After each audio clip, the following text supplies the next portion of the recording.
Salut à tous. J'ai la banane comme souvent parce que j'ai plein d'unbox à faire. On a une machine neuve, deux machines neuves et un cadeau, un colis d'un tonton. Mais c'est pas seulement pour ça que j'ai la banane. J'ai la banane parce que ça jalouse de tous les côtés. Ça parle, ça fait des théories, ça invente des choses et ça m'éclate. Et ce qui m'éclate le plus, c'est de les mettre un petit peu d'huile sur le feu encore au passage. Parce que tant mieux.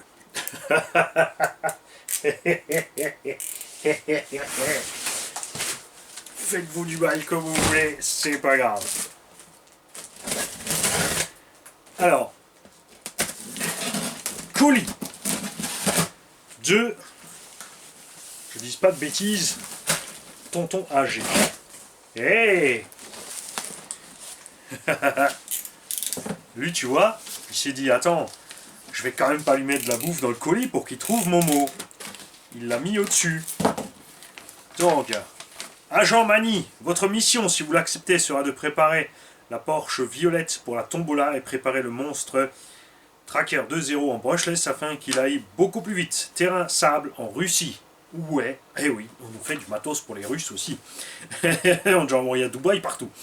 Pour cela, une arme spéciale était cachée dans le colis afin de mener à bien votre mission. Un vrai du pays d'origine. Ce message s'autodétruira. 3 petits points. Alex et Léo. Donc Alex c'est le papa, Léo c'est le pio. Et un truc du pays d'origine. Alors qu'on vient de parler de la Russie. Da, ça peut être bon. Je vois ouvrir le carton.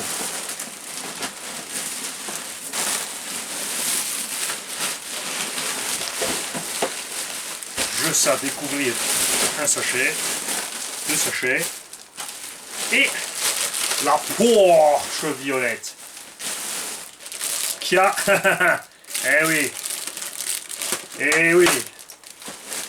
ça va être vodka, véritable vodka. Alors je ne sais absolument pas lire le cyrillique, donc je vais pas dire de bêtises. Ça veut dire vodka. Là on est quasiment sûr d'être dans le vrai. Pour la marque, par contre, on ne sait pas. Donc j'irai traduire ceci, bien évidemment, sur Google, n'est-ce pas, hein. Et en plus, elle est bien glacée, là, c'est l'idéal. Mais 3h30 du matin, peut-être un peu tôt, quand même. Et, alors attends, je vais poser ça là.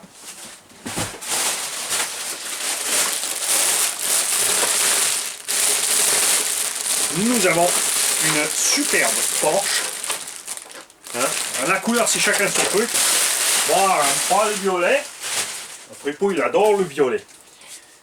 Une petite Porsche. Et ça, c'est du HPI, les kikis. RS4. Et normalement, j'en ai encore une épave ou deux à côté qu'on a reçu des tontons. J'ai peut-être même encore une micro RS4. Je ne sais plus si la micro RS4 était partie chez Jam Jam. Et celle-ci, par contre, est en parfait état, les gars. Ça, c'était un vrai petit missile de piste RTR de chez HPI. Avec une conception assez rigolote. Le moteur est complètement posé en bas. Pour éviter de le décaler comme sur beaucoup de pistes, où il est posé ici, le moteur, il est bien au milieu. Et ce sont les courroies qui sont déportées en haut, parce que ça pèse absolument rien, donc ça n'a pas la moindre importance si c'est posé en haut. On a donc ici un tendeur de courroie, et la courroie qui va vers l'avant. Cardan en métal, et la machine est dans un état irréprochable. Superbe. Amorto fonctionne à merveille. Un qui a fui devant, c'est tout. L'autre c'est bon. Donc on va voir ça. Radio 27 MHz, on va la remplacer, sauf si quelqu'un le veut absolument de son jus, si on a la radio dedans. Hein. Je vous promets rien. C'est un récepteur flûte à bas, je vais voir dans le carton s'il y a la flûte à bas. On a la petite batterie avec, qui va bien. Et le moteur, c'est déjà un 17 tours challenge. Donc ça avoisine quand même les... ce serait équivalent quand même quasiment à 2700-3000 kV. Il faudra tester ça. La courroie arrière a du mal. On va voir ce qu'on trouve encore au niveau longueur. Dans ce goût-là, hein. mais il doit y avoir moyen d'y faire quelque chose. On a encore des pneus d'origine HP Racing, donc sur les jantes d'origine. Et ouais, les suspectes, elles sont... Bon, à part maintenant celui qui est vide devant, on est vraiment bien. On n'avait pas de biellette à part inversée, mais une multitude d'ancrages dans les portes fusées, pour les amortos aussi, très couchés comme tu peux le voir. Et on est aussi super bas avec les moyeux. C'est relativement lourd là évidemment à cause de la NIMH, du méga gros Vario LRP, du moteur à charbon qui pèse. Une fois que tout ça est dehors, on est beaucoup plus léger, mais tu as vu que ce genre d'engin pourrait fonctionner à merveille avec un petit moteur 28 par 50 pour pas trop forcer sur le matos. Mais bon, un 36-50 là avec 3000-4000 kV, c'est pas un problème pour ces caisses. Surtout pas avec les petits Vario chinois à 17 € avec les fameuses 17 fonctions réglables par 18 points sur la carte de prog. Parce que justement, ils ont le nécessaire pour ne pas faire claquer ces courroies. Franchement, hein, et ça le fait grave. Ça, c'est la radio Kyosho. Donc, on n'a pas la radio Futaba, évidemment, donc on va remplacer la radio de cette machine. Et là, ça démange du coup, hein, ça démange grave d'y coller un petit brushless quand même. Enfin, à voir pour cette histoire de courroie. Les pros de la courroie, parce qu'il y en a plein qui font du touring et autres, qui savent où trouver tout type de courroie. Est-ce qu'il faut les commander par longueur, par diamètre, par nombre de dents, où trouver toute taille possible imaginable de courroie, les mecs, on a besoin de vous. Le châssis n'était pas encore en fibre carbone, c'est la version plastique, mais vu qu'il y a le renfort supérieur dessus par-dessus en H, ça bougeait pas. Et en plus, comme je vais pouvoir aller essayer toutes ces machines sur le circuit du SAM 68 à Manchpack, les mecs, ça promet un paquet de vidéos de 1/10, hein, ça va pas être triste, je vous le dis. Et là, ensuite, nous avons une petite Kyosho Synchro KT 230. Tu vois, une radio assez fine. Ça suffit de nos jours, c'est vrai qu'on a souvent encore des grosses radios immenses, on n'a pas besoin. On a toujours encore un gros bac à batterie en dessous, alors qu'on a toute la place qu'il faut dans le manche pour mettre ça. Pourquoi est-ce qu'on ne peut pas faire une radio avec ça dans le manche? Je vous le demande. Hein, il y a largement la place, ça rentre, et niveau autonomie, là, ça c'est du 2400 mAh, donc chargé à 4,2 volts. S'il faut plus pour l'émission, ben, il y a moyen d'en rentrer deux, c'est certain. On a sur ces radios inversion des voix. Ensuite, nous avons dual rate des gaz, de la direction ici, et des freins et des gaz ici. Tu vois, ici. Alors, attention, le dual rate est ici. Throttle middle point 5,5 ou 7 tiers. On peut encore changer la position de la gâchette, enfin l'effet. Donc ça, ce serait que les trims. Attends, stop, ça c'est steering trim, throttle trim, STDR et THMP. Effectivement, donc celui-là, il n'y a pas de bride. Je dis une bêtise. Et on a ici un engin qu'on n'a pas encore eu sur la chaîne. C'est l'occasion de le découvrir. Disponible aussi chez SRC Modélisme, le Monster Tracker Kyosho. Alors un look un peu spécial. Et malgré qu'on ait toutes les jantes avec le même déport, cet engin est plus large devant que derrière. C'est quoi cette... pourquoi ils n'arrêtent pas de faire ça chez Kyosho? C'est extrêmement bizarre. Optiquement, ça donne un truc bizarre, vraiment. Même la carreau, hein, ils ne sont pas allés chercher loin. Du coup, c'est sûr qu'ils n'ont aucun brevet à faire. Suspension... hein, c'est peut-être pour ça que Funtech ils se sont dit on fait un truc super, Kyosho étant champion du monde, on va copier ce qu'ils ont fait et on sera aussi champion du monde. Le champion du monde de la bêtise, c'est dommage. Cet engin coûte à peu près 150 €, c'est du 2 roues motrices. Et je suis désolé, mais les constructeurs, arrêtez de faire ça. Arrêtez de faire ça, ça gâche tout pour les gamins. Parce que la machine a quand même un bon gabarit, elle est sympa, on a des pneus à chevron cool, la carreau t'aime ou t'aime pas, ça a son petit look.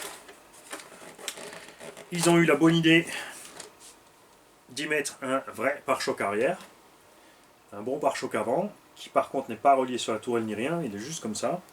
Mais bon, c'est déjà pas mal par rapport à beaucoup d'autres.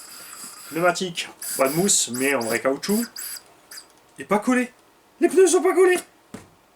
Qu'est-ce que c'est cette histoire? Et à l'intérieur, le moteur est monté sous la couronne pour être bien bas. On a des amortisseurs, il y a largement la place vraiment pour mettre des hydrauliques là-dedans. Et tu sais quoi, franchement, bon, Léo, si j'ai les amortos à la bonne taille, je vais te mettre des amortos là-dedans parce que moi je supporte pas ça. Je supporte pas ça. Quand tu roules la voiture, elle gambatte dans tous les sens. Déjà que c'est un 2 roues motrices, donc ça a des problèmes de passer pour passer la puissance. Ça va pas le faire du tout. On a un moteur charbon 27 tours. Catastrophe. Récepteur planqué là-dedans, vario là-dedans. Donc gaffe évidemment, c'est pas waterproof le récepteur, ça peut poser problème. Châssis en nid d'abeille, basique, accès de la batterie par en dessous.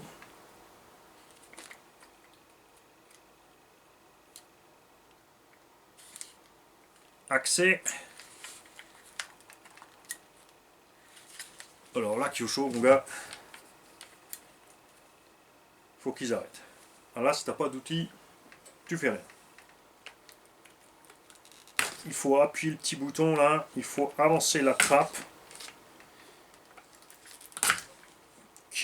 Mais qu'est-ce qu'ils sont encore allés chercher de Mia à 14 ans, mais je sais pas, je sais pas. Des fois, comme ça leur prend, ils débloquent, ils font un jouet. Ouais, ça c'est nul. Moi j'aime pas du tout ça. Regarde les triangles de suspension, ils sont ridicules. Ils sont rikiki, tout est petit, microscopique. Comme on l'a dit, sur un engin d'un petit haut, il y a vraiment des pièces qu'il faut surdimensionner pour pas casser. On est heureusement sur roulement à billes quand même déjà. On a des cardans en os de chien, donc dog bone à l'arrière, avec des noix déjà défoncées pour une raison très simple.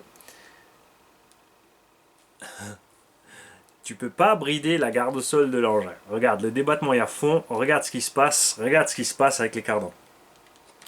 Regarde ça. Oh, t'as l'axe de cardan qui tape sur le coin. C'est une catastrophe. Et les noix, la vache! Ah là, il faut que je démonte. Ça, il faut que je vous montre. Alors là, ça, c'est juste, c'est une farce. Oh, pinaise! Allez, Léo! Et non, ouais. Sans déconner, c'est pas possible. Ils ont pas fait ça. Vous allez voir. Alors, ouais, non. Oh là là là là, la honte, Kyosho. Et ça se joue champion du monde et tout, machin. Ah non, ouais, c'est pas possible ça. Alors, ceci a causé plein de problèmes. On a déjà la noix de cardan côté diff qui se balade dans tous les sens. À cause de ça, parce qu'il y a une pression dessus. Regarde. Regarde-moi ça. La noix a complètement défoncé le logement du diff. Et maintenant, je vais t'enlever une roue. Et là, les gars, vous allez pleurer. L'engin est en charbon. Et quand vous allez voir ce que j'ai vu,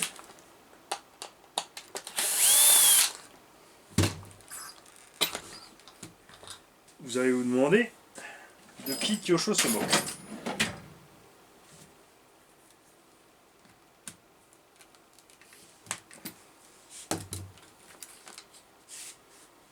Alors là, j'hallucine.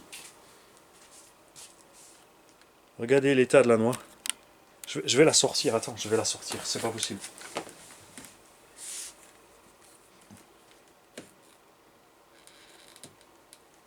Alors on va déclipser le truc, pas grave. Ne vous excitez pas, hein, j'essaie pas de couper la noix.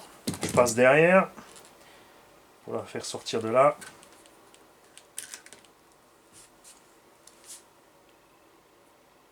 Top qualité. Hein. Alors là. Eh Kyosho! Allô? Oh Kyosho! Ça tourne pas rond chez toi. Hein? Faut en parler là. Non mais... Attends. Où je suis avec le cardan? Le cardan a quasiment pas bougé. Mais il a complètement déglingué la noix. Regarde-moi ça. Et tu vois, ça prend tellement d'angle en fait que ça va même bouffer sur le côté du cardan. C'est dément. Regarde-moi l'état de cette noix. Donc là, eux, ils ont soit un pin de cardan trop dur, soit une noix trop souple. Enfin, il y a un problème entre les deux duretés. Et puis évidemment, après l'angle. Regarde ce qui se passe. Regarde ça. Regarde. Regarde ça. Ah, le boulot, ouais. Et ça, je veux dire, si c'était du Nico, ok. Un énième rebadge de je sais pas quelle chinoiserie partait deuxième, ok. Mais Kyosho. Kyosho qui a un département compète. Ça, pour moi, c'est. Tu vois, c'est. Décevant. Mais décevant, mais alors. À un point. Tu vois, ça, c'est le genre de truc, quand je vois ça. T'as envie de mettre la voiture en bouille. Mais la voiture, il peut rien. C'est le fabricant qui a déconné grave. Donc c'est vraiment dommage. On a ici des pneus vraiment à l'ancienne, genre les vieilles petites Tamiya 110, 112 Lunchbox. Sur le charbon, ok, ça peut faire le taf. Mais globalement, tu vois, mini triangle, suspension par ressort et cardan catastrophique.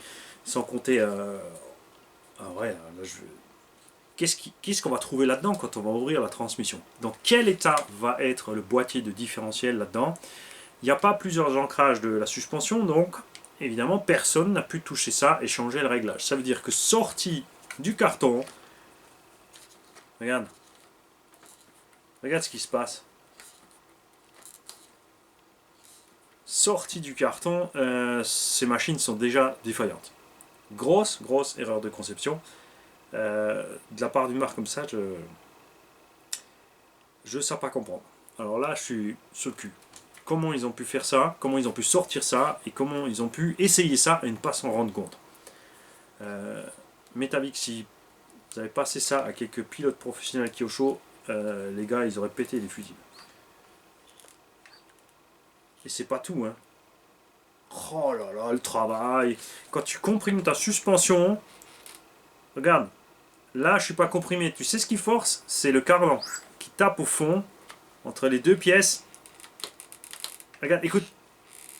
Ah, ah. On se croirait sur le TGM Pirate Grizzly. Regarde. Là, en fait, ce qui se passe, c'est que j'ai l'axe du cardan qui va buter au fond de la noix. Donc là, ce qui se passe, c'est ça. C'est que le cardan étant buté au fond, ici, comme ça, tu vois, des deux côtés, et regarde la noix. Regarde ce qui arrive à la noix. Regarde ça. Elle est complètement comprimée. Tu vois, ça la pousse au fond. Ça la fait carrément bouger. Pur délire. Donc nous allons ouvrir cette machine. Mais les gars, ça sent mauvais. Ça sent mauvais. Passer ça en brushless, ça va être un souci. Il faudra absolument brider le débattement de suspension. Mais même si on met des noix neuves, si elles n'ont que cette solidité-là, aucune chance. Et c'est là qu'on peut dire, vaut mieux un bon plastique qu'une ferraille de merde. Parce que là, on a beau critiquer Traxxas sur les cardans en plastique et autres, même s'il aura fallu 15 ans pour se réveiller pour faire des meilleurs, grâce à Arma, parce que Arma est arrivé par là, est passé par là, parce que les cardans Arma tiennent le coup sur les petits granites et compagnie, là ça fait mal. Alors là, moi je suis... I am shocked. Oh my god. Oh my god avec des piles. Alors, on va se tenir au courant les kiki, parce que là, s'il faut commander les noix, les machins, les bidules, et que de toute façon après il faudra, on aura toujours le problème du cardan qui n'a pas la bonne longueur. Hein. Là, c'est un souci. Je sais pas ce qui... Il y a quelque chose qui va pas. Là. Mais alors, pas du tout. Clac, le triangle. c'est rien, je voulais goupiller l'hexagone sur le truc, je vais laisser ça comme ça. Navrant, pitoyable, honteux. Alors là, évidemment, ok. Maintenant, je comprends Funtech. Je comprends tout à fait que chez Funtech, ils se sont dit, bah nous, on a fait un truc, c'est de la balle, parce que peut-être qu'ils ont essayé, justement, précisément, le tracker, et ils se sont dit, bah ça, un truc aussi naze, on peut faire aussi facilement. Alors, nul doute que le Ptio s'est amusé avec comme un cochon, mais vous voyez, finalement, derrière, regardez maintenant ce qu'il faut.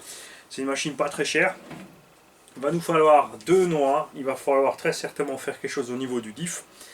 Sur les amortisseurs hydrauliques, on les mettra. Et franchement, je crains mettre un brushless dans cette machine. C'est dommage. Au moins, ouais, on va peut-être rester à 21 tours, ouais, à 2000 kV par là, si on trouve 1700-2000 kV en brushless pour avoir juste un peu plus d'autonomie surtout. On va pas miser sur plus de punch, parce que c'est juste pas possible. Vmax pareil. Là il y a un souci, c'est faire évoluer, on ne peut pas faire tout évoluer et ça, là, c'est un problème pour moi, clairement. Je suis grandement déçu de cette machine. J'étais tout content de pouvoir vous faire une fois une revue sur cet engin, parce qu'on n'avait pas de Kyosho ici. On n'avait pas ce type d'engin ici. Maintenant que je l'ai dans les pattes, voilà. Les gamins, c'est sûr, ils adorent le look. Regarde, ça a une bonne bouille. Hein. Mais après, techniquement, derrière, on a un gros problème. Mais je m'arrête de tourner en boucle là, mais c'est comme ça. Quand je suis déçu, je reviens dessus 200 fois. Pour essayer d'arrondir les angles à force de passer, tu vois. C'est carré au début, après ça s'arrondit, ça s'ovalise, et après, presque calme. Jusqu'au moment où j'essaie de le rouler. Salut les mecs. Léo, on va faire quelque chose, c'est pas possible. On peut pas te laisser comme ça, mon petit Léo. Salut.